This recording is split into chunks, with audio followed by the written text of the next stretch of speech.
Professor Max had because he was very proud to describe it as ancient.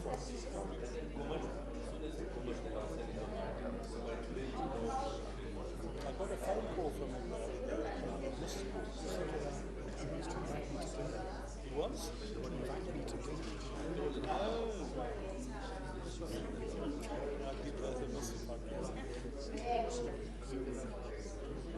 Difficult dinner, that.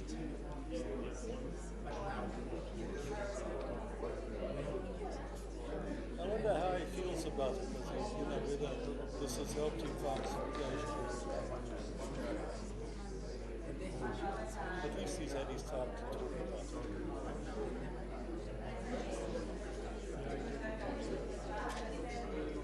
I like the old man. I gave him a hug at some point. Just like hugging the bag of bones.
Is it Mr. Erasmus? No. You're not using the official title you had before. You No. don't mind if you address you as Mr. Erasmus? No, preferably I would prefer being addressed as Mr. Thank you. Not warrant officer or anything of that sort. Okay. Mr. Erasmus, yes. You're still under oath? Sure. Yes. Thank you. Yes, you may proceed, Mr. Valley. As the court pleases.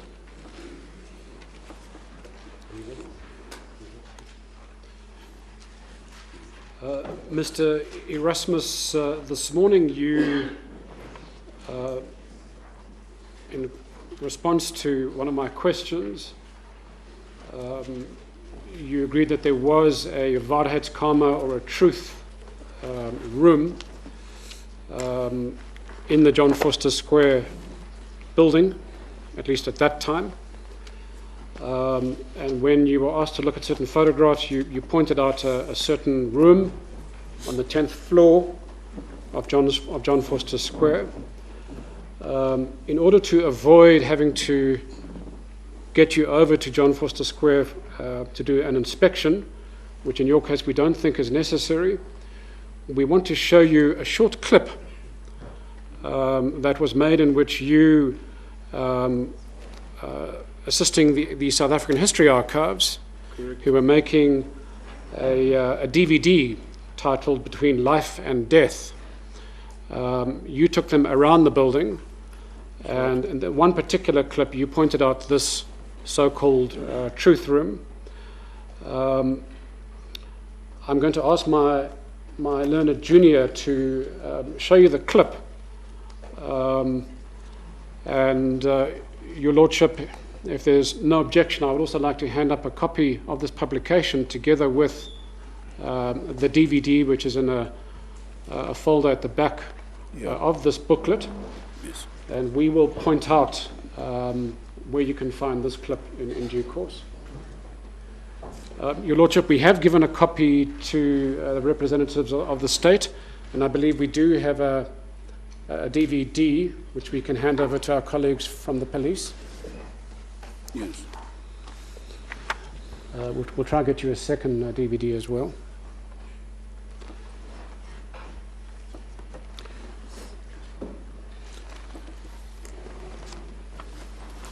Is there objection to this, Mr. Flores? Yes, and any objection to the admission of this? No objection. Right. Where are we now in terms of the evidence, the exhibits? We on.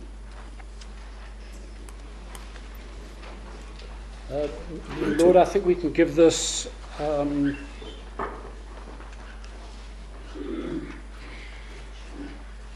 We are on H.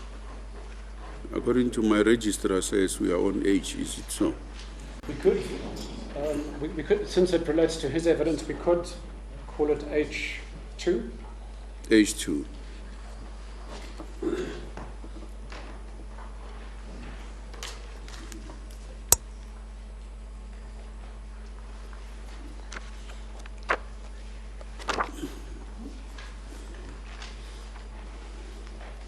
Well, the document and the DVD is temporarily admitted. Let's hear what the witness has to say about this. The clip is probably less than 2 minutes. Mr. Erasmus, when you're ready, you can view the clip. You know what? This was the Barakama. Yeah, a lot of interrogations took place in this room. In 1977, we arrested guys in Soweto. And I remember being in this room where the guy was getting beaten to shit. In this very room. And I remember the guys often saying to whoever had been detained, you're going to be visiting Divara Kamer. And this was it. Yes, I might have taken guys into offices over there for questioning. But here's where a lot of serious beatings took place. And then I witnessed myself in this very room. So this was amazing.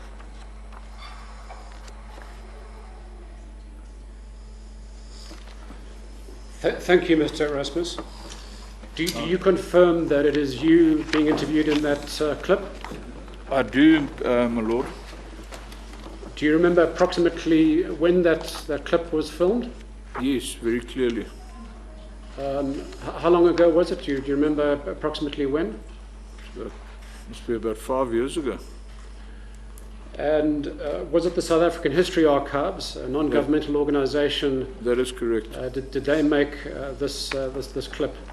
That is correct. Thank you. Your Lordship, we may have to call a member from that organisation to confirm that they did produce this booklet and DVD. Yes, if necessary. I mean, there's no objection to the admission of this. This book here, Between Life and Death, you know anything about it? This publication? I've never read it, my lord. They did send me a copy of this clip that we've just seen, of the final sort of film that they made. No. But I've no knowledge of the book. No. It is the book that you may want to, I don't know who's the author here, you may want to call that person. But the clip at least he identifies it and there's no objection. Thank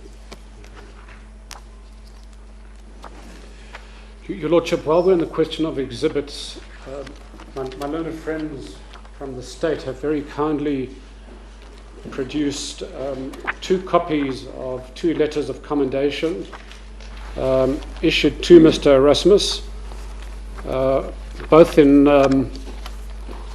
May of 1991. With your leave, I'd like to hand these up as exhibits. My Lord, we may as well make these exhibits H2 and H3. H3 and H4. I beg your pardon, H3 and H4. Yes.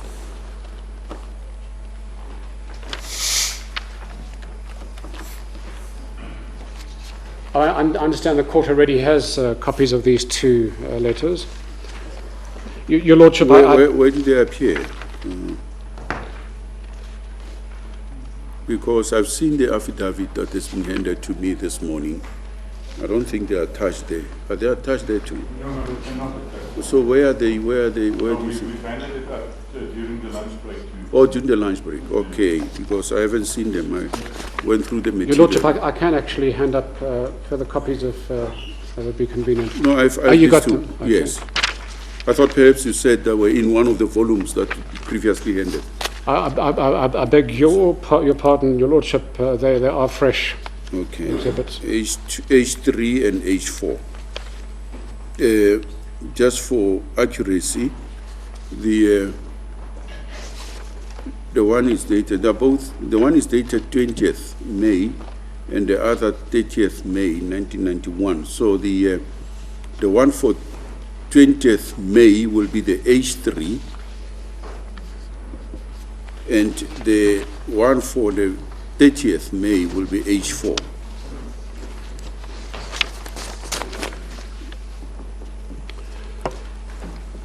You want to show the witness to confirm these? Yes, Your Lordship. I don't intend to cross-examine the witness on this, No, but just perhaps for he can just identification. confirm it. I don't know if you can pass me.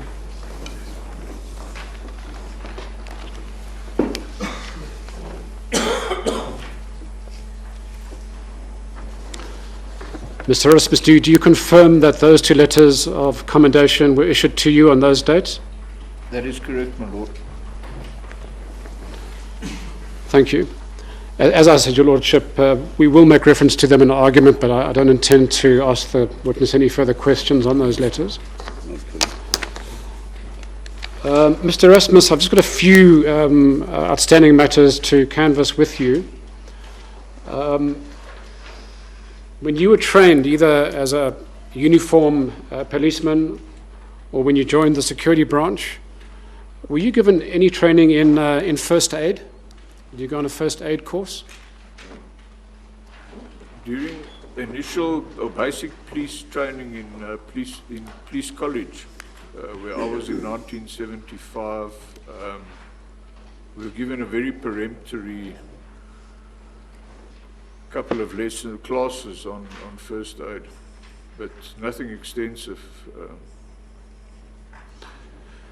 Were you taught what to do or what not to do when coming across a severely or seriously injured person who might have fractures, like spinal injury? I can't recall that we ever were, to be very honest. We did do a little bit more advanced first aid when I did what was known in the police those years as a bush course, and that was to prepare us to go to the war in Namibia, in northern Namibia. That was a little bit more, but Were you ever told at some stage that certain people who are particularly seriously injured, potentially with fractures, perhaps on the head and the back or elsewhere, that they shouldn't be moved for their own safety? well, I knew that from doing a lot of sport, and namely I played rugby for the police in Johannesburg for 10 years, so those years we knew about spinal injuries, but that it didn't come from the police force. I think it was just more general knowledge issue than. Right.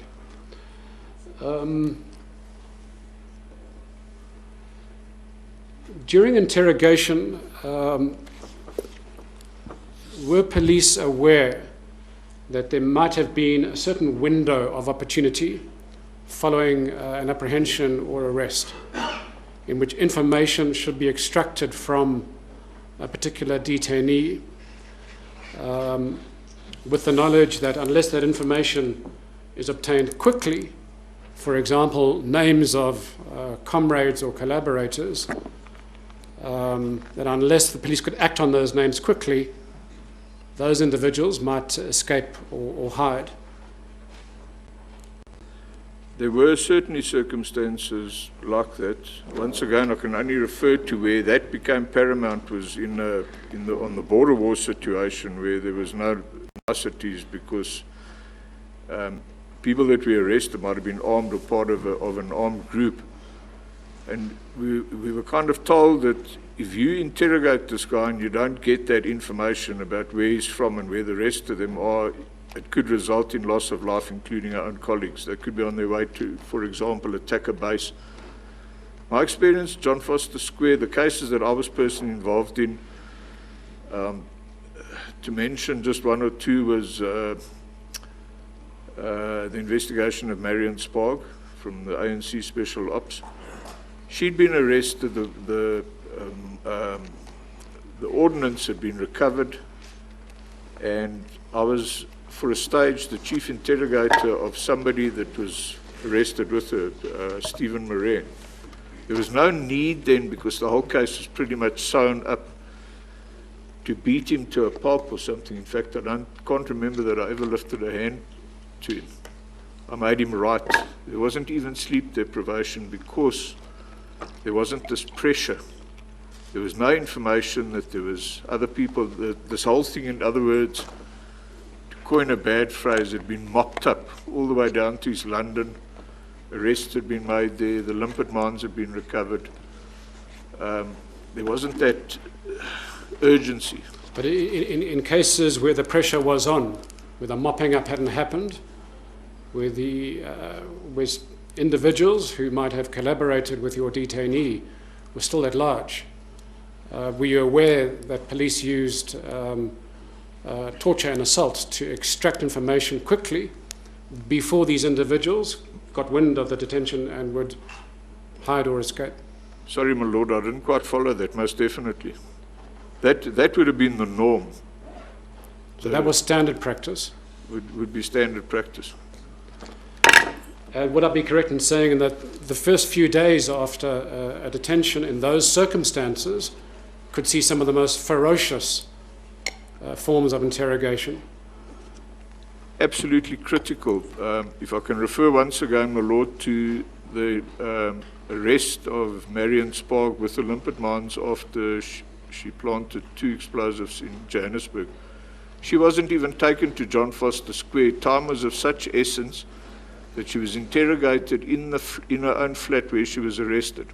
There was no time to get her to any other buildings or whatever. The information was to the effect that there were probably more bombs going to go off, and we needed to break her. They needed information immediately, which was actually forthcoming at that time. She was not subjected to sleep deprivation. There was no time for it, and she was not tortured. She came out with it. Just as a matter of interest, Mr. Erasmus, detainees held on the 9th or 10th floor of John Foster Square, were they ever given books to read, novels and the like? In most cases, absolutely not. I remember as a young policeman, there was a Muslim in detention. It was my job to take the Quran to him. He was in the cells, though, at John Foster Square. He was held in, I think his name was Ibrahim.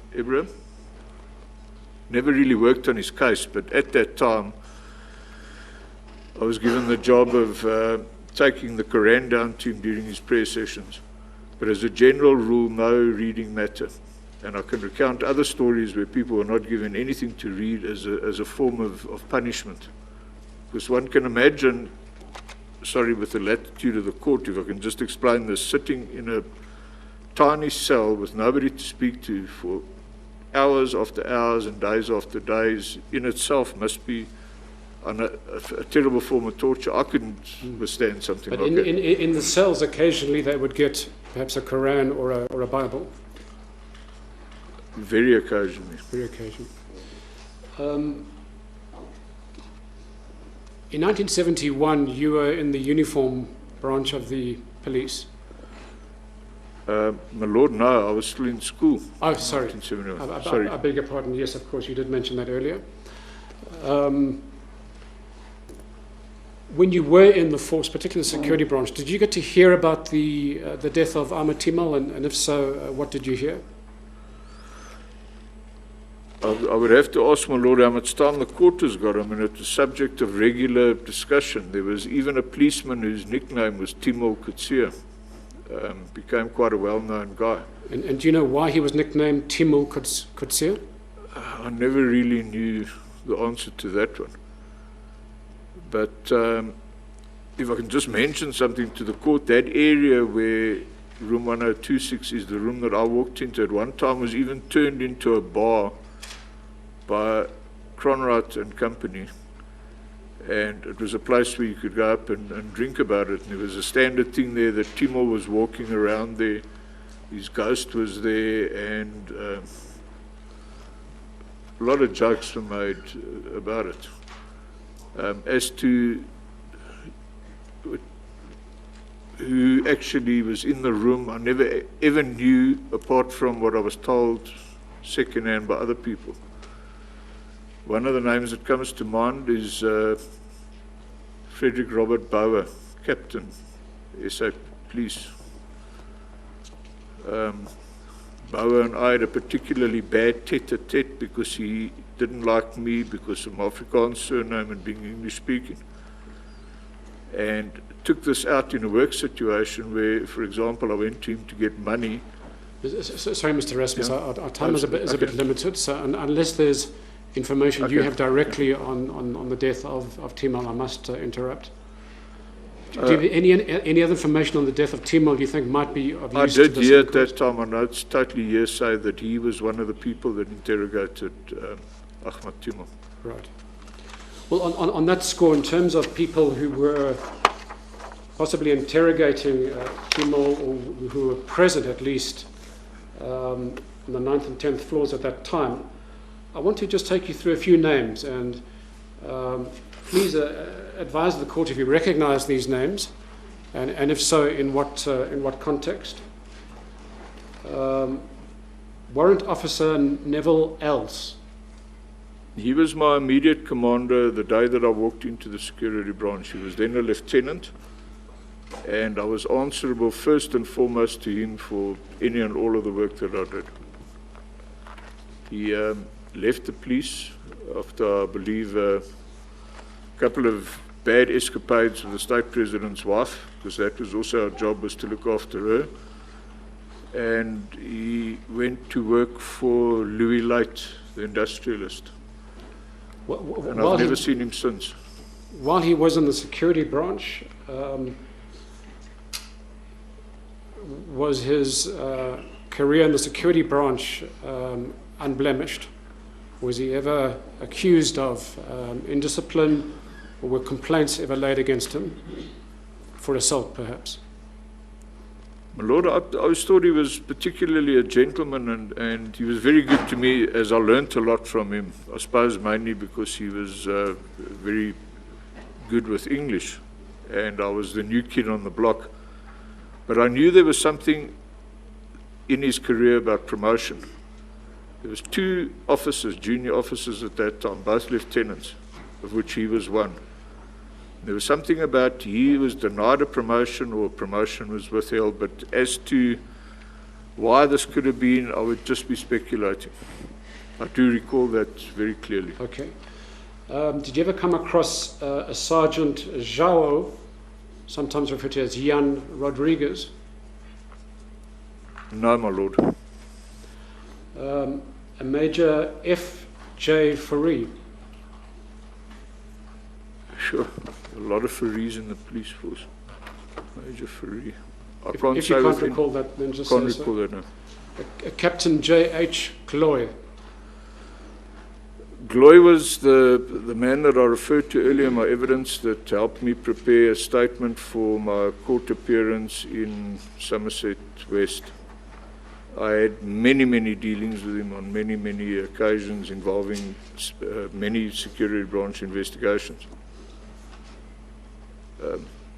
Was he regarded as a well-qualified interrogator? I don't know about the interrogator, but I mentioned about, did I mention this earlier?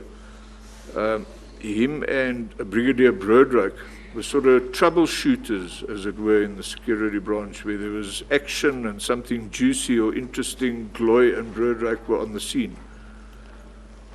Gloy, in fact, was one of the people that was present when I was given instruction to stop a singer's music career. I thought he was a particularly ruthless man, because another investigation that I did with one of our suspects, the Skatemer family, Baron Skatemer, Gloy got Skuytema so incensed that Skuytema actually attacked him. And the two of them, him and Broodryk, had to fight their way out of the situation. That's what I know about Gloy. See, do you know if complaints were ever made against Gloy? Complaints of abuse or assault? I dare say, my lord, I wouldn't have been party to something like that. I have no knowledge of that at all. Captain Johannes Zachariah van Niekerk. Johannes. Apparently he became a lieutenant colonel. At van Niekerk. I knew him very well. I think he ended up becoming a personal bodyguard to P.W. Botha. He was transferred from the security branch. I'm assuming it's the same person. Mm-hmm. We just knew him as At. And did he have an unblemished career in the security branch, as far as you know? I wouldn't be able to comment. Colonel Piet Greuling. I'm familiar with the name, but I have very scant memories of him. Lieutenant Hendrik Cornelius Jacobus Pitou, spelled P-R-T-O-U-T. I worked with him and his son. He was almost Colonel Cronrad's right-hand man, regarded with a lot of esteem as a specialist interrogator stroke investigator. So he was regarded as a good interrogator. Absolutely. And do you know whether any complaints of assault were made against him? Possibly in the interrogation of Oret van Heerden, who was a suspect at that time. I know that Pitou was the chief interrogator and used to take. He handled, I think, the whole case, as I remember it, but I'm not certain if charges were laid against him. I couldn't say that with any definite. Last three names. Detective Warrant Officer Gabriel Johannes Deisel. Not familiar with that name at all. Warrant Officer Derek Lionel Carter. My lord, rings a bell. Lionel Carter. And the last one, Captain Carl Joseph Durker. Once again, familiar with the name. I think he might have left the security branch before I started. I remember his name from the arrest of Bram Fischer. Reading about it, that is, my lord.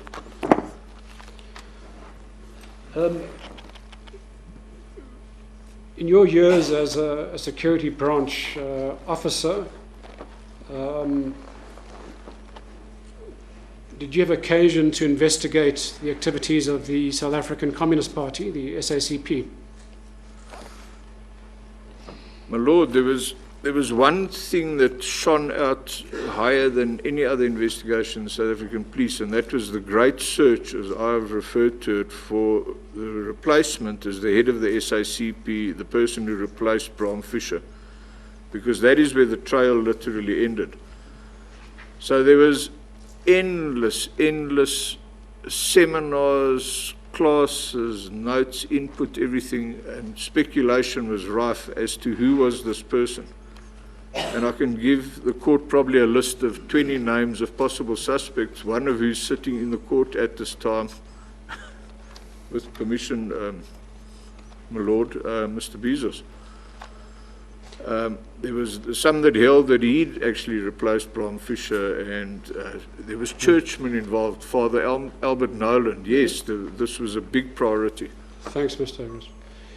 Were you aware of a Communist Party doctrine, or perhaps an instruction that Communist Party members or operatives who were arrested and interrogated should rather commit suicide than betray the party? I know that story, my lord, but I've never ever read that, and I do regard myself as being reasonably well read on the history of communism, and especially within a South African context. And personally, I've never read thousands and thousands of documents, from Lenin's selected works to Nkululeko. I personally never saw anything where for lack of a better word, a Qaeda was instructed to, if caught, commit suicide immediately. I must be very candid on that point. I've been asked that, and I'm not aware of anything like that. Thank you. Your Lordship have no further questions? Mr.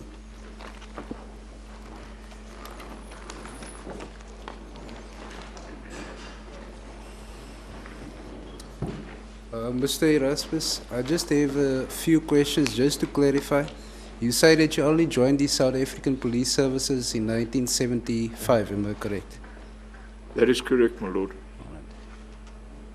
Thereafter, you joined the security branch in 1976. 1977. January the 11th, 1977. And your personal knowledge of what occurs in the South African Police Services as well as the security branch only came to your knowledge at the time when you joined those two forces. Am I right? My lord, I was aware that there was a thing called the security branch. Actually, still as a schoolboy, because my father worked for the old government. And he worked for a thing which I suppose is now particularly abhorrent called Bantu Affairs. So my father had dealings with a branch of the police and made mention of it. Yes.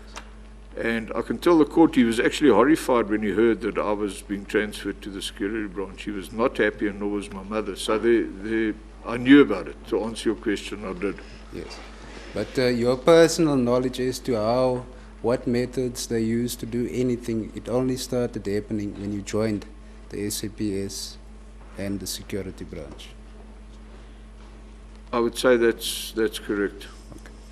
Thank you, my lord. No further questions. Thank you. Yes, Mr. I just want to know, Mr. Erasmus, at that stage at John Foster, where were the ordinary cells? On which floor and where were the ordinary cells? The ordinary cells was a whole wing between. There's sort of three parts of the structure of John Foster Square. There's the barracks, the living area for mainly uniformed policemen. There's like an admin area between that, and then you've got a cell block, which I believe was built independently of that, and then you've got the main part of the building, which we're all very familiar with, the blue piece that is parallel with the highway. The ordinary cells were at the main entrance where the charge office is. The cells were immediately below, on the same level and above for, I think, 4 floors or 5 floors.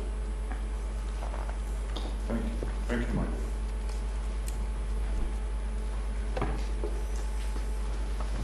Thank you. How often, just one question, how often did these trial simulations take place where you say officers were prepared for trial? Lord, it would be very hard to put a number on it, but it was a daily thing, especially with the Whitehead case. The instructions were very clear that, once again, I can only reiterate that that case had to be won at all costs. So everything was thrown into the pot to win this thing, including these mock trials. And they were held, to answer your question, before the inquest and during the inquest, all the way. When a certain stage had been reached, some of us were taken or asked to come up to the 10th floor. They had a double office there. There was an advocate present. And we would pretend to be, for example, Mr. Bezos, and fire questions at Whitehead as a way of preparing him. So I couldn't give you a number, my lord, but it was more than once, most definitely. Who would simulate the role of Mr. Bezos? Was it you?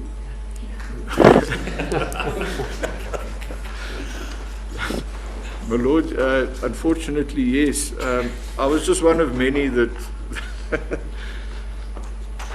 forgive me laughing, that had this job to do. So if you had, I was always known to be a reasonably inventive person, so that's why we were picked to sort of go and partake of these question and answer sessions, and Mr. Whitehead would sit there and we'd throw the questions at him. But then during that process, would there be any discussion about what evidence to give and what evidence not to give and how it should be given to those who have been schooled? Most definitely. If you had to ask me for a specific on that, I wouldn't be able to answer, but I'd like to just tell the court, my lord, that Whitehead was even instructed on how to deal with Mr. Bezos in the box. And I remember one of the things was that he had to not look at him at any stage. He had to avert his eyes and frustrate Mr. Bezos by asking him to repeat the question. The whole thing at this stage of the game was to tire Mr. Bezos out. And the next day, a lot of us were at the court, for example, where I think Mr. Bezos asked the magistrate to intervene to get an answer out of Whitehead, who was looking away. And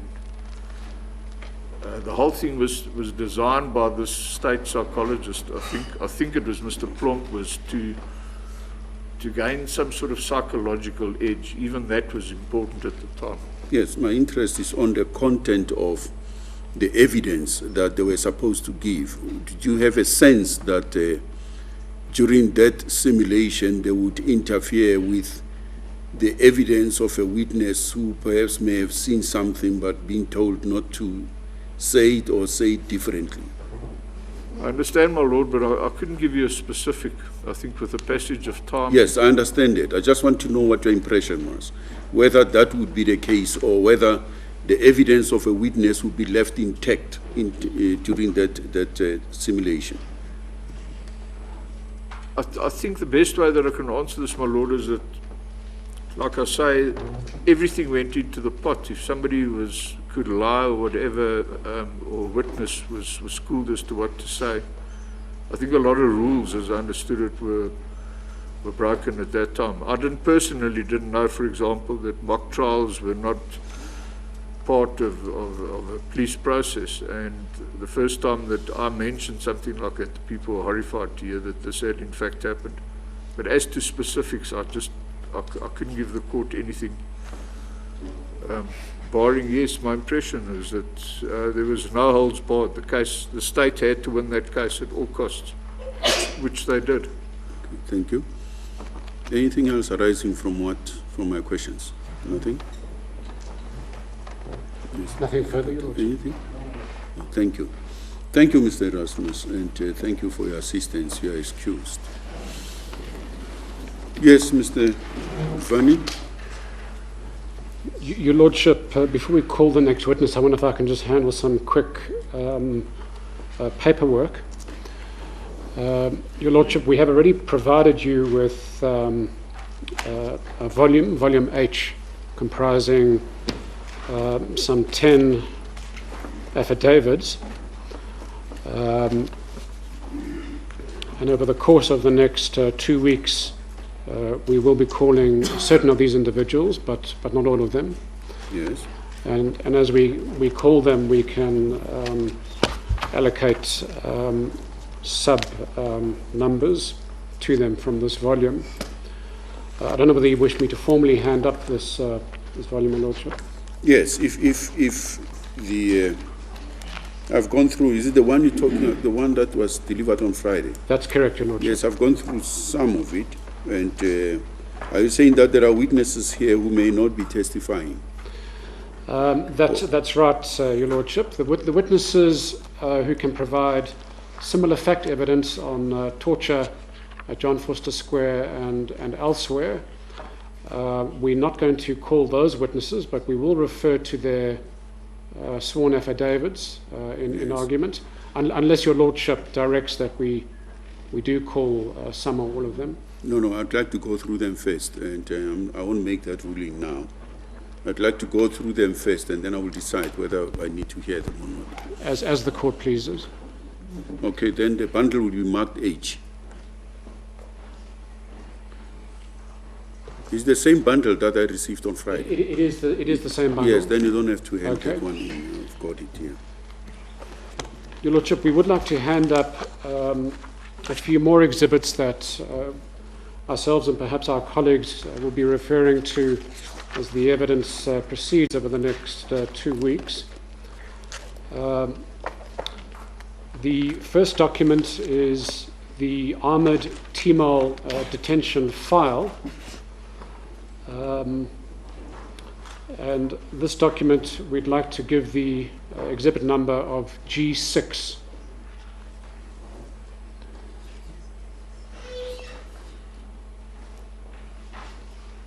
And the second document, perhaps we can do it all together. G6 or H6? It'll be part of, we thought of giving it the exhibit number G6 because volume G also has other detention files. Oh, I see. Okay. The second document is also a detention file, and that's the detention file of one Quinton Jacobson. And that exhibit number would be G7.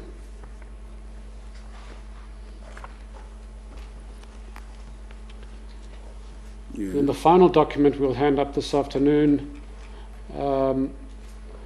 is the police file of João Rodrigues. And we thought of creating a volume for all police files, and that would be volume I. So we thought this exhibit number could be I1. Yeah. With your leave, Yes. I'd like to hand up these documents.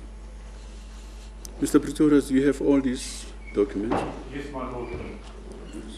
Should we refer to it as I, or should we rather refer to it as J? As J, yes. Normally we skip I Okay. in the exhibit list. So it should be J1. Let's come back to check. Thank you, my lord. I did receive all of them. Yes. And Mr. Thompson, have you received any of these documents? Received the exhibit. I received these documents. G7, G6, and Okay, thank you. Right. Did you have a discussion with Mr. Thompson as to the order in which we're going to be hearing the evidence? I'm more particularly interested in the evidence of the police because I authorized subpoenas to be served on them, and I'd like to hear, Mr. Pretorius, whether these subpoenas were served on the police. My lord, I did discuss it with my investigating officer, and if need be, I can call him into the box that he can quickly. Yes, I think we need to do that. Let's get it out of the way. discuss it, and then I think quickly.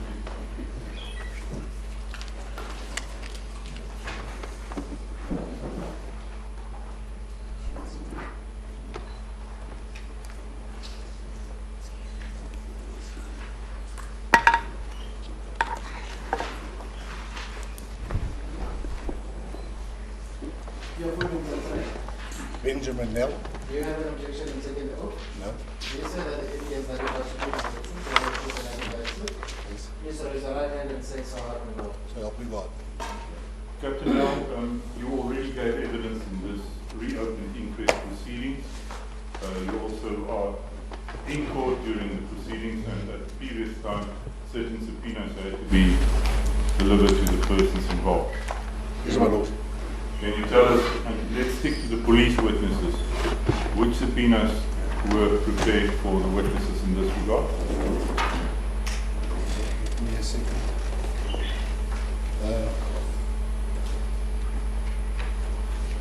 All the police, Mr. Erasmus was served. Then Mr. Rufenter was served. Mr. Neville Els was served, my lord.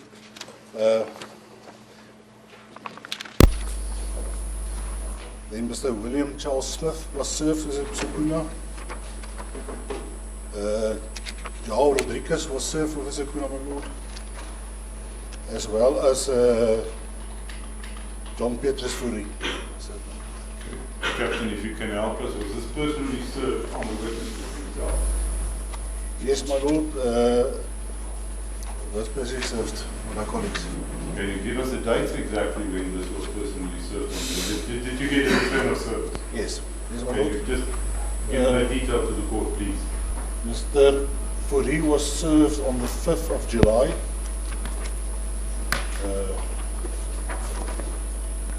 Mr. Rodriguez was served on the 3rd of July.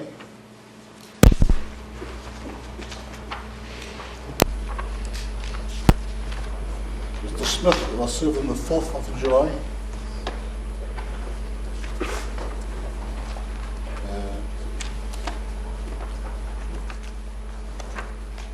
Mr. Els was served on the 5th of July. Mr. Ruth Venter was served on the 16th of July. We already agreed that Mr. Ruth Venter and that Smith would not be necessary for these proceedings. Mr. Els, he was at court today, not so. Yes, in fact, so, my lord. You did see him. Yes. My lord, that's the detail that I can provide with the subpoenas that were served on the witnesses. And in the subpoenas, Yes, ma'am. did they understand that on the date today that they have to be here in court? Yes, my lord, they did. And you say only Mr. Els pitched up here. Yes, my lord, but I think, as I explained, after our meeting last week with the defense, we decided on the specific dates they would testify, and we let the police advocate, General Groenewald, we let her know when we wanted them at court. They were advised that they're due to testify from Monday next week. Yes, my lord. Okay, then is that all? Is Yes, that my all? lord. Yes, thank you very much. Is there anything you want to ask? Yes, Your Lordship, just one question. Yeah. Captain, have you been requested to prepare a subpoena for one Mr. Ahmed Adam, who was apparently a witness to the fall? Yes, my lord, I was. I received the information yesterday afternoon. General Groenewald was in the court. She said the detectives will serve it to subpoena as soon as it's been signed. Thank you, Captain. No further questions. Yes, thank you. Thank you. You may. Do you want to ask any questions, Mr. Thompson? No questions. Yes. For the record, are you representing all these members of the police? Which one are you representing? You act for Mr. Rodriguez only? Okay, thank you very much. Yes, you may sit down. My lord, I must put on record here, the general from the police did talk to me, and Farnes Kutsia will be appointed for Mr. Elsa. So there will be independent representation both for Royal Rodriguez as well as for Mr. Elsa. So Farnes Kutsia will appear for Mr. Elsa. Mr. Ernst. Okay, when is That this? appointment has been done today. Oh, I see. Okay, thank you. And they understand that they're expected here from Monday next week, Yes, ma'am. the witnesses. But I mean, if they want to cross-examine, it's better that they follow. So Yes, as soon yes. as I the- mean the witnesses, The witness. the police are expected from Monday. Monday.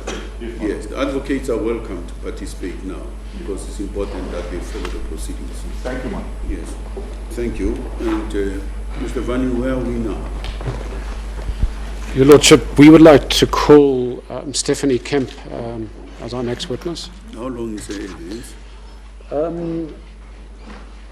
Your Lordship, I think her evidence in chief should take approximately 30 minutes. Yes. And I don't know how long cross might be. But we could certainly complete her evidence in chief this afternoon. Or if you wish, we could start her in the morning. I don't know. Let her come in. We'll establish from her whether she'll be available to come back tomorrow because I'm not sure whether we'll finish her evidence. Yes. We'll start the oath. Your full name and surname? Stephanie Kemp. Do you have any objection in taking the oath? May I affirm, please? Do you affirm that the evidence that you're about to give is the truth and nothing but the truth? If so, please repeat after me and say, I do. I do. Thank you. Thank you. You may be seated. It's okay, I'll stand. Okay. Yes, fine. Your Lordship, may I proceed with her evidence in chief? Yes, just one thing. Ms. Kemp, we are going to be adjourning for today, this afternoon.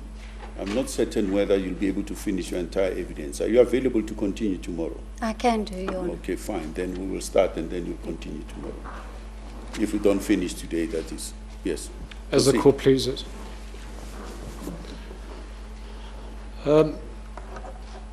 Ms. Kemp, have you made out an affidavit for purposes of this inquest? I have, yes. I see you don't have a copy of the affidavit with you. But your affidavit was signed on the 21st of July of this year. Do you Yes. confirm that? Yes. Your Lordship, Ms. Kemp's affidavit is in volume H, the volume that we spoke about a few minutes ago at page 12.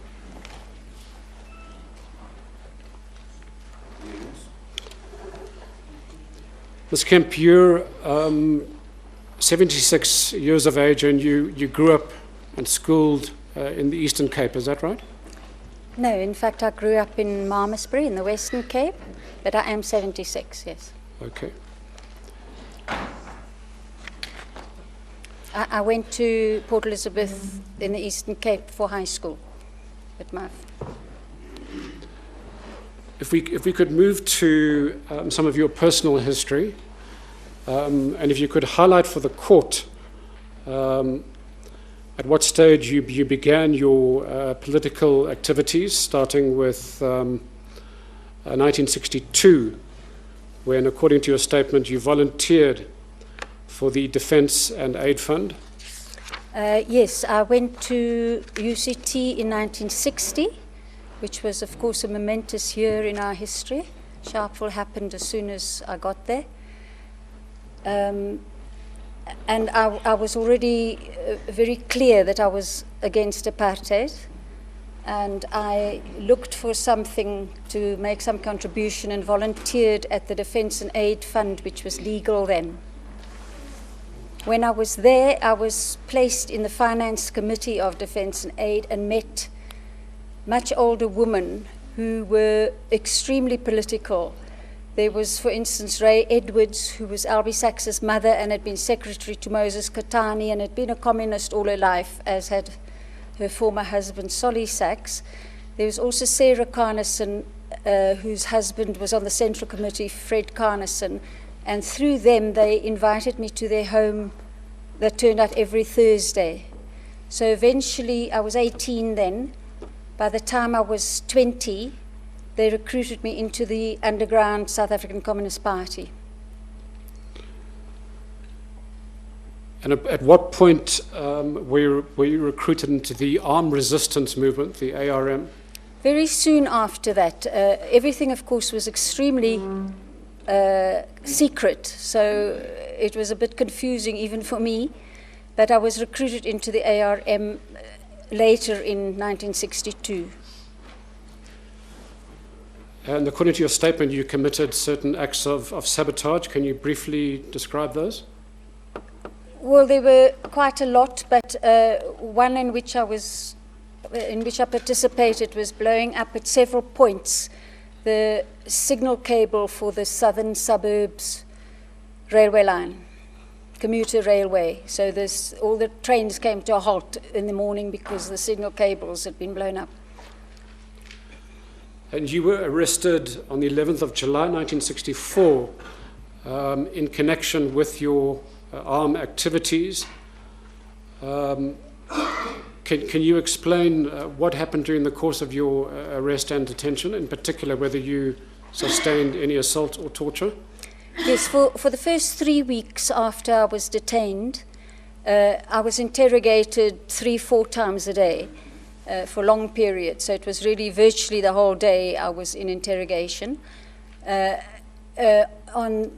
After 3 weeks, some interrogators came from Johannesburg, Lieutenant Victor and a Captain van der Merwe, and they told me to stand. They also took me into a storeroom, interestingly enough, quite a small storeroom in Caledon Square, which is the headquarters of the security police in Cape Town. And they told me to stand. All this was happening at a time when few people had been detained. 63 people started being detained, and Lux Martin Goodlay, who was a Cape Town person, died in detention. So it was all happening. We weren't sure what was going to be happening. So when they told me to stand, I didn't think much of it, except as it went on and on and on through the day and into the early hours of the next morning. There were teams of security policemen who came in and out, and eventually the sergeant, who'd been one of my main interrogators for the previous 3 weeks, came into the storeroom. I was still standing, and begged the head of security in Cape Town, Captain Rousseau, to be left alone with me. After a while, Captain Rousseau marched out, and I was left with just Sergeant van Wyk, who then started saying to me, "Stephanie, I know you hate me," and I would say, "I don't hate you, van Wyk." And he would say, he kept this up. And eventually I felt irritated, and I said, "Okay, van Wyk, I hate you." And he started hitting me on both sides of my head. And then he grabbed me, I had long hair then, he grabbed me by my hair and pulled me down to the floor and bashed my head on the floor until I was unconscious. Then I woke up. I was incoherent, so there was no way they could take a statement from me. I don't in any case believe that that was the purpose of all this. They appeared to have as much information as I could get them. Some of the leading people in this organization had already made statements. I think they wanted me to give evidence for the state, but also somebody mentioned, Mr. Erasmus mentioned that I think there is a feeling they just want to break you, to control you, to have complete power over you. So, you want me to go on? Well, do you have any other evidence to give on your torture, if there was anything else? Perhaps the only thing that soon after this, I was, at that time, a magistrate would come around to the detainees every week to see if you were okay. By the time the magistrate came, I was bruised down the side of my face. My nose was cricking and painful. And he came in and sort of greeted me and went again. I was then moved to Wynberg police cells. Did you make a complaint to the magistrate? No. I was pretty terrified, I think is the right word. I was then moved to Wynberg police station, and when I got there, still with a bruised face, the station commander said to me, "What happened?" I told him, and he brought in another magistrate who took a sworn affidavit about that from me. You were charged with being a member of an illegal organization. Initially, 5 of us were charged with sabotage, which was a capital charge, and then a deal was made for 3 of us with the state, and we pleaded guilty to belonging to an unlawful organization, which brought the maximum sentence down to 10 years, which could be suspended. And then according to your statement, you served 2 years, or close to 2 years, and you were then released. Can you explain to the court what happened following your release in December of 1965? I was, in fact, got a year's parole. All the whites in that trial did. And it was very unusual for political prisoners to get parole. And the condition was that I would live with my parents in Bonza Bay, just north of East London. But because I had by then civil action against Forster and the policeman who beat me up, I had an excuse to get to Cape Town as well. I was blacklisted as a physiotherapist, which I trained as, but I got a job answering the phone at Firestone, South Africa, in East London. And one day, 2 policemen turned put me on a plane and took me to Pretoria, where they took me to Kemp building, the 10th floor of Kemp building, where I was interrogated for the whole day by General Hendrik van der Berg, who was the head of the security police. His interest was only whether I was a member of the SACP, which of course I denied for the whole day. They then allowed me to go back to East London, and within a week or so I got a letter from the liquidator that was appointed when the Suppression of Communism Act was passed in 1950. They listed you as a communist, and I was particularly anxious because my junior counsel had been Albie Sachs, who was under very heavy banning orders and so on, and if I was listed, I couldn't communicate with him without their permission, and I wanted to do so. That I got to Cape Town for the civil action, and just to tell court, what was the outcome of your civil action? They settled the afternoon before we were due in court and paid me out some money without admitting liability or culpability or whatever the phrase is. And I understand that you travelled to Pretoria to see Van den Berg, who was then the head of the security branch. Yes. And as a result of that visit, you managed to persuade him to unlist you as a communist. Well, that happened. I was listed after I'd been interrogated by him, so I wrote to him. I found his private bag address and wrote to him saying I had denied membership, but now I'm listed, and then I was immediately unlisted. Okay. All right. What prompted you to leave South Africa? Well, in 1966, which was when I was out of prison, I spent a lot of the time in Cape Town, and I was watched without any secret being made of it by security policemen. Even if I went down to Clifton Beach, they would come and stand on the beach and watch. I'd also been told, having lied to General van der Berg for the whole day, as I left, he said to me, Stefanie, if I ever find you've lied to me, I'll have no mercy on you. I was scared. These guys were watching me, and which meant that I really couldn't make contact with the SACP or they with me. I felt that I was useless there. So I applied for a passport. It was refused, applied for an exit permit, and left as a stateless person. So effectively, you left on a one-way ticket out of Yes. South Africa. And describe briefly for the court what it was you did in the United Kingdom and how it was that you became politically involved with the exile community. Well, as soon as I got there, within 3 weeks, I married Albie Sachs, and I also made contact with the underground. The SACP, even in a country like Britain, still operated underground. So I made contact with them, and I was integrated into the structures of the SACP in the UK. And you also worked for the British anti-apartheid movement. For 3 years, from 1967 to 1970, I was membership secretary of the British anti-apartheid movement, but I worked basically for the SACP all the time through that employment, and then it became full-time for the SACP until I returned to the country in September 1990. And can you describe for the court the kinds of activities, the kind of work that you carried out for the SACP in London? This was a period after the Rivonia arrests when everything was really shattered within South Africa, all underground structures and so on.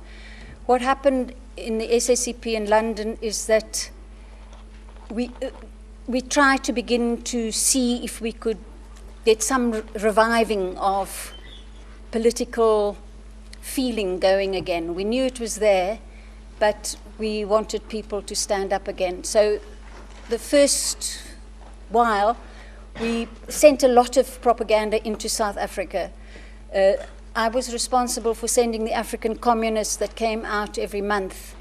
And we took clandestine precautions when we did this work. So I would hire 3 typewriters and so that I'd have different fonts, get different types of envelopes, post from a wide range of postal districts. I had about 10 people or so who worked with me in a group, putting the African communists into the envelope, putting the stamps on, sealing the thing. So I had a group that I worked with. We did a lot of propaganda, some very imaginative things. There was a lot happening through the SACP from my London base then. Dr. Yusuf Dadu was the leader of the SACP, took over from Bram Fischer. And there was also Red September and Joe Slovo who were doing this work. Myself, Ronnie Castrels, Aziz Pahad. We did things like, there was a little record that we made where Albie and I started off singing Die Stem, and then in came some AK-47s that interrupted us, and then a voice called, this is the ANC, this is the voice of the African National Congress. We'd post those things in comic books. We did what we called Little Lennons, which was using like Automobile Association handbook, but inside would be Lennon's What Is to Be Done and so on. We also started recruiting non-South Africans, partly through the British Communist Party, who would tell us about people who could do this, and also Ronnie Castrels went to the LSE and recruited other progressive non-South Africans there. These people would travel into South Africa and out again. When they were in South Africa, they would do sometimes very dramatic distribution of literature, sometimes posting, but other times we taught people to make little plastic bucket with a little bomb in the inside that would scatter the leaflets at bus stops and so on. There was also an occasion in this period where we had a project that was a ship that was going to sail from Mogadishu. This is not in my... It's not in your statement, but you may advise the court. We acquired a ship through, with assistance from the Soviet Union, and there were generals operating in Greece at the time, so we were very close to the Greek Communist Party, Betty and Tony and Batielos, who were in exile in London, and they were providing us with a Greek crew for this ship, which was going to sail from Mogadishu and take guerrillas and arms to land somewhere in South Africa. I was involved, as were many other people, in looking at topographical maps and trying to find alcoves and so on where this ship could land. So a lot was going on. We then started looking at how can we renew SACP structures, so to set up cells. And I think Ahmed Timol was one of the first people that was recruited for that purpose. According to your statement, and I'm glad that you've come to the question of Ahmed Timol. According to your statement, you never actually met him personally. No. But through your underground work, you obviously had an association. Could you describe how that started and what transpired? So by the end of the 1960s, 1968 or 1969, an operational unit was set up in London with Dr. Dadu as the chairperson, including Joe Slovo, Red September, Aziz Pahad, Ronnie Castrels, and myself, and other people, sometimes coming in and going out, as well as people who didn't meet with us weekly, like Jack Hodgson, but who were very involved with the work we were doing. My task with Timol was, and with the other people we recruited as well, so quite a lot of people were recruited, maybe not before Timol, but almost immediately. So there's a heap of people then. I learned how to encrypt into secret writing the communications between the leadership in London and the person who was setting up a cell in South Africa. So what happened was that they were accountable, they remained accountable to the leadership in London, and they would, we would try to help really, to make sure that they didn't do anything rash, that if Timol told us he wanted to recruit Salim Esop, then we sort of asked questions, you know, are you sure he's okay? What is he doing? To make sure that this thing wasn't broken up the minute it started. And people obviously were inexperienced, so we tried to help. Can I check, were you given the specific responsibility or instruction to be the individual to carry out secret communications with Ahmed Timol? Yes. In South Africa? Yes. And can you explain to the court, and some of it is in your affidavit, but it'd be good for the court to hear how it was that you carried out these communications? What was your methodology? So first I recruited a low-profile British person to write prosaic letters. So somebody would write to Timor and they'd correspond. On the back of those letters, I would use a particular chemical powder, and I would rub it into the pages of a book, say 10 pages. I would make, in effect, carbons. And then you'd use it like a carbon. You'd put a piece of paper there, the letter there, and a piece of paper there, and you'd write in block capitals. The same when Timol replied to us, he'd gone into the country with a book with these carbons that I'd made, and so he could use the same method. He would write an ordinary friendly letter about the weather and send it back. The woman in his case that I recruited unfortunately also had the name Stephanie Siegel. She'd been a neighbor of mine and had moved to another address by then. And so she'd bring me the letter, and then I would use chemicals to develop what Timol had said in his letter, and then I'd hand it over to Joe Slovo or Dr. Dadu. And do you recall the time frame in which these communications took place? There wasn't any time frame specified, but it was sort of perhaps monthly we would hear. There was in fact a period where we didn't hear from him, so that was obviously very worrying, and because he also had the possibility of sending us a postcard if he wasn't able to do a letter or he had nothing to say, which was unlikely. He could simply acknowledge that he had received our letter by sending us a postcard, and that didn't happen. So there was a gap there that was worrying. In the end, when he started recommunicating with us, he said that he had had problems within the family, his family. And that was an explanation that you accepted? We did at the time, yeah. I mean, there's not much you can do about it. Yes, of course, and in those days there was very limited forms of communication, so absolutely, you were reliant on correspondence and postcards? You could phone or send letters. I mean, that was really maybe telex.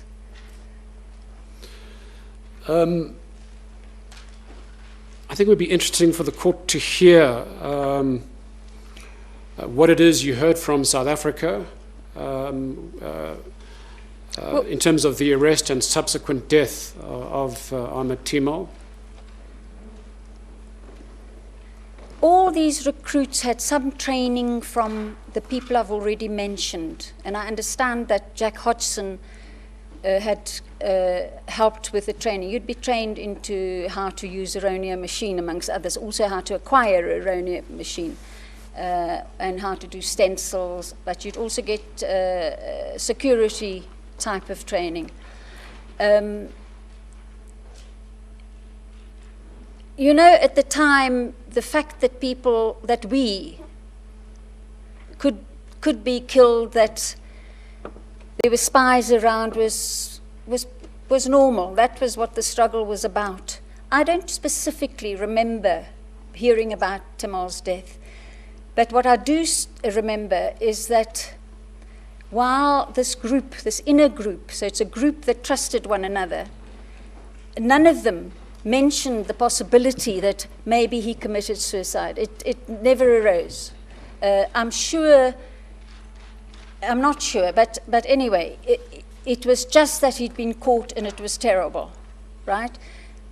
If we can return to the training, and you mentioned that people like Jack Hodgson were giving the recruits training before they were sent back into South Africa. And you mentioned how to deal with certain situations, such as interrogations. Do you recall what kind of training somebody like Timol would have received in relation to what to do under interrogation and what tactics to employ? I never gave anybody to my recollection that specific training. We also trained people in the history of the struggle and so on. But what the going attitude was already that it's possible, likely, that you would give a statement, and that you needed to delay that for as long as possible to allow other people to make their escape. The overwhelming attitude was that you needed to have courage. The whole communist ethos in the Soviet Union after the Second World War, where 20 million people died, was the attitude to struggle and to being part of a world movement that was making a better world, was one of heroism and courage. So you looked to somebody like Nelson Mandela, who was sentenced to life imprisonment just before I was detained. And while I was in detention, I looked him. I need to have the courage that somebody like, I didn't know him either, but like somebody like he did. So overwhelmingly, that was the approach, was one of heroism and courage. More specifically, Ms. Kemp, in your affidavit, you say that you recall that the recruits were trained to try and stall their interrogators and to hold on for as long as possible to allow others to escape. Yes, to escape. Should you give their names, for instance, that you should try and give people time. So was that pretty much standard training that the recruits received at that time? I believe so, but of course I didn't know with each recruit because all these things were done secretly. During the course of your affidavit, you had occasion to look at a publication titled Nkululeko Freedom Number 1, dated July of 1971. I want to put a few questions to you about this particular document. My Lord, this document is in volume C of the record.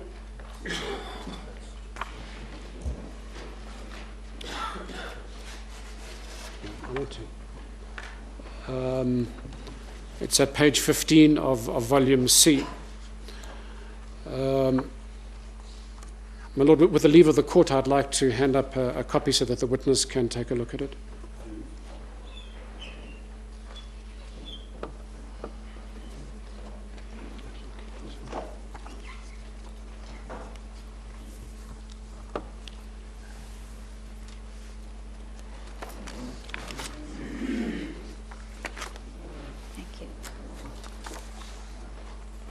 This is number 2. This is number 2.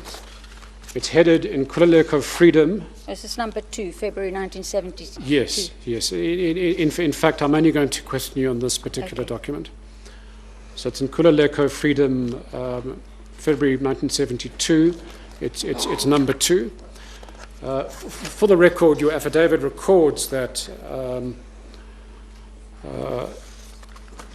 in your view, the number 1 issue of July 1971 was an authentic document, so we're not going to take up time dealing with number 1. We're going to focus on number 2. And if I can draw your attention to page 7 and the text, so that's the very last page, the text under the heading Stand Firm. Could you compare that text with the balance of the document and give this court your views? Yes, when I read this, it was quite clear to me, and I say that categorically, that last paragraph, Stand Firm, is a forged paragraph. And why I say that is, firstly, it says issued by the Communist Party of South Africa. Now, it was a major event in the history of the Communist Party that from 1921, when it was founded, until 1950 with the Suppression of Communism Act, it was called the Communist Party of South Africa, the CPSA. Any communist today, if you talk about the CPSA today, they'll think you're a bit mad, really. In 1950, the Communist Party in 1950 was disbanded to try to avoid its members being arrested.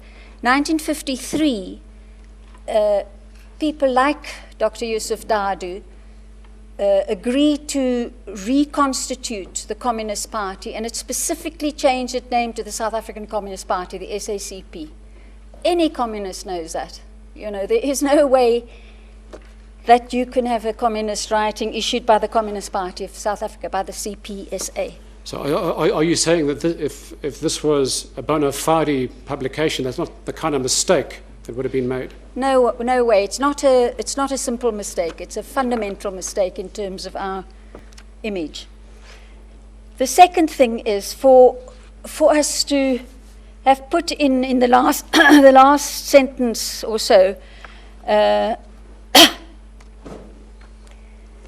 You know, there is a spelling mistake, for instance, professional with two Fs and so on, but it's possible we could make mistakes. I don't put too much on that. But we say Forster, who is Minister of Justice, will not help our people when we have comrades like Rowley Arenstein, Bernard Berenger, Issy Maisels, MD Naidu, George Bezos, Soggett, and others who've been fighting with us since the days of Rivonia. It is inconceivable. There is no way that the illegal Communist Party will make a list of names which we knew immediately everybody would get arrested. There's no question about that. I mean, this is just not possible. Quite apart from by then, I think Rowley Arenstein, I'm not quite sure, but he certainly was considered a bit of a maverick by the Communist parties. I'm not sure we'd have mentioned him. But mainly that, you know, to mention somebody like Vernon Berenger, you're asking the police to go and pick him up and put him through torture and possibly death. There's no way. The third thing is that I think that the whole tenor of the previous 1 to 3 paragraphs, 4, is crass. It's harsh. If you look at the previous pages, the language is quite different. That language, the previous pages, the language I recognize. This is how we spoke. Even when we were extremely militant and angry, we spoke like the previous. But this, do not fear arrests. Be on your guard not to divulge any information to the enemy. Do not be misled by kind words and good treatment. Be on the offensive. Counter every question with another question or accusation. Remember Mandela and Sisulu? That really applied to people in Johannesburg. I'm not sure if we would have used Sisulu's name in that context. Mandela, perhaps. And then it says, harass your enemy by going on hunger strikes, act insane, lodge complaints, whether true or false, resort to civil and criminal action in courts as often as possible. Make sure your complaints and actions against the suppressors get the utmost publicity. Rather commit suicide than to betray the organization. That's like a checklist. And some of those things people had done off their own, sitting in detention. That's what they do. There's a mixture here between what is possible if you're in detention and what's assuming that you're going to get out one day. So making maximum publicity is not possible when you're sitting in solitary confinement. But it's like a checklist. It just doesn't. I don't think we would have been that prescriptive to anybody. Most of the people in the group, except myself, had not been in detention. I don't think we would have told people this is what you must do. Given that this purports to be an official SACP publication, can you comment specifically on the words "rather commit suicide than to betray the organization"? The first thing that I have a problem with is we didn't relate ourselves to the organization, we related ourselves to the people of South Africa. So it would have said perhaps something like, remember the suffering that the millions of South Africans are going through. We wouldn't have called for this kind of looking back at the organization. I mentioned Jack Hodgson. I remembered a conversation I had with him. Jack Hodgson had earlier been an underground miner at the coalface mine and a gold mine, I think, maybe copper in the northern Rhodesia. Later than this, he had so much emphysema that he really couldn't walk from here to where these young people are sitting on the floor without having to clutch the wall and catch his breath. He really was annihilated. He really couldn't do anything. And he turned to me one day and he said, do you think it is acceptable for a communist to take his own life when he is in the condition that I am in? And I thought about it and I said, no. What communism then was about was a celebration of life. It was about making a good life for everybody on earth. It wasn't about, so my response to him, which he asked for, and I think that tells you that the Communist Party wasn't about to encourage people to commit suicide. If you're of the view that this is a forgery concocted by the security branch, yes. Why do you think they did that? What was the purpose behind this forgery? Well, this forgery, this Nkululeko is actually dated after Timol had died, I believe, even after the original inquest. But as we heard before, there was a growing international and national outcry against the death. Timol was the 22nd person to die since 1963, when detention without trial started. I would hazard a guess that 80% of those were said to have committed suicide. Babla Saluji had fallen from the 9th floor in Gray's building. Others had hanged themselves, like Solwan Ngudle. These people were seasoned trade unionists, ANC people, you know. So I think that this was added in order to find some way of exonerating the security police. There was huge outcry, over Timor, massive outcry, both internationally and here. And I think they wanted to begin to show that you know, they didn't do this.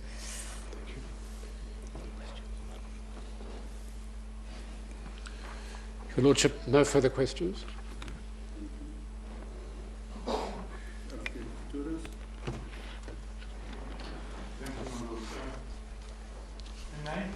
Jacobson, does it ring any bell?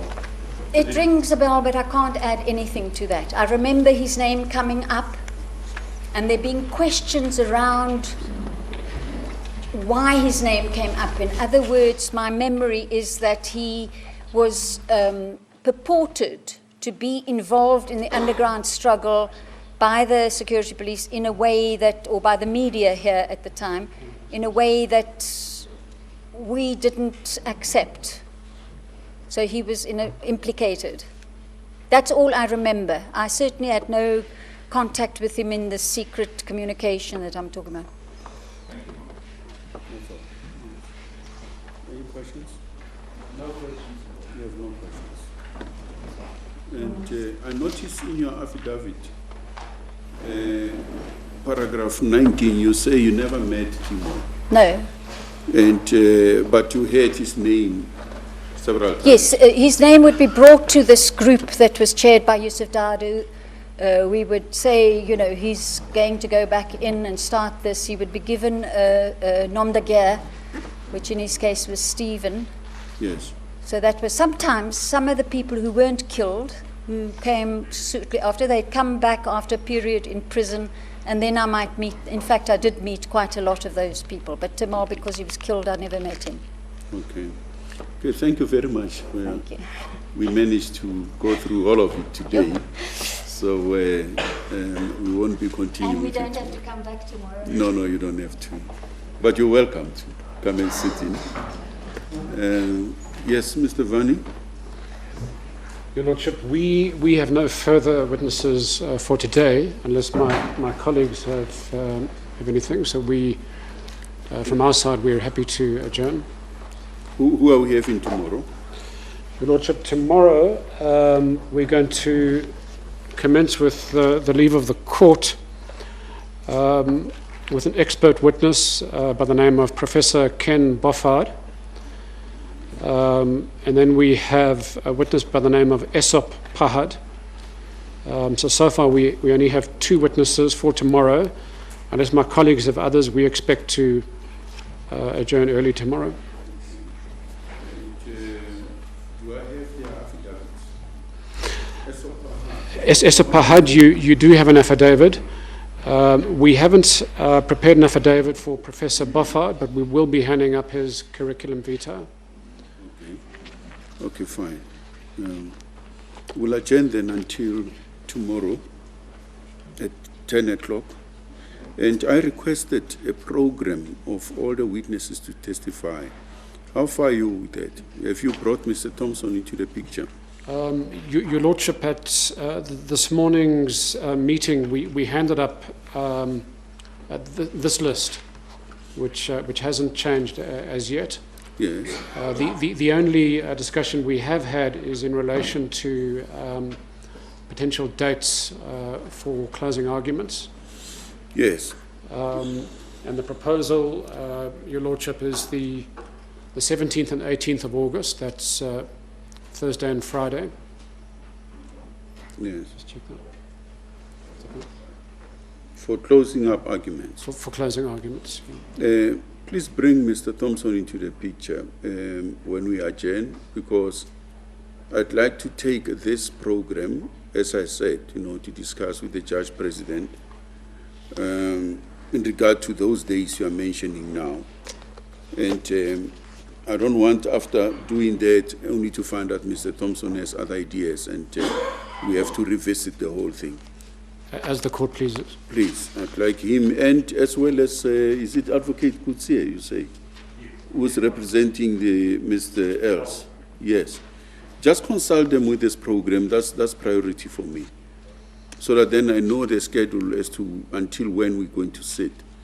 As it is now, is until the 11th of August. Yes. But then, if we are going to go beyond that, I would like them consulted so that then it should be firmed up. And then we shouldn't change after that. Okay. As the court Okay, pleases. thank you very much. Then we are adjourned until tomorrow, 10 o'clock.